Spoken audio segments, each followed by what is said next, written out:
வெள்ளைக்கொம்பன் விநாயகனது பேரருட்கருணையினாலே எப்பொழுதும் நான் என் பேச்சை துவக்கும் முதல் சுற்றுடன் இந்த வெள்ளைக்கொம்பு அப்படின்னு சொல்கிறது என்னன்னா ஒரு சூட்சுமமான ஒரு கருத்து.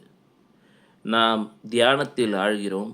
இங்கே ஆக்ஞா என்ற சக்கரம் உள்ளது. இது சகசிராரம் என்பது பீட்டம். இது சக்கரம் கிடையாது. உடலில் 6 சக்கரங்கள். இந்த 6ம் சேரக்கூடிய இடம் 1000 இதழ் தாமரை கொண்ட பீட்டம். இந்த பீட்டம் ஒரு விதத்திலே விழிப்புணர்வு பெற்றுவிட்டால் அங்கிருந்து ஒரு வெண்ணிறமான ஒரு ஜோதி அங்கிருந்து அப்படி கிளம்புதுன்னு வச்சுக்கோங்க.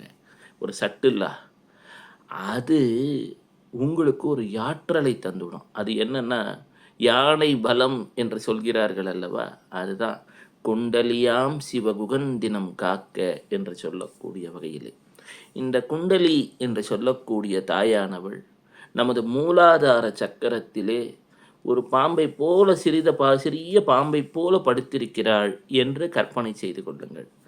அந்த பராசக்தியை நமக்கு மீண்டும் எடுத்து தர ஒரு குடத்தை போல கற்பனை பண்ணிக்கோங்க. அங்கேதான் குடமுனி என்று சொல்லக்கூடிய அகத்தியாக விளங்கக்கூடிய அகத்தியனின் அருள் தேவைப்படுகிறது.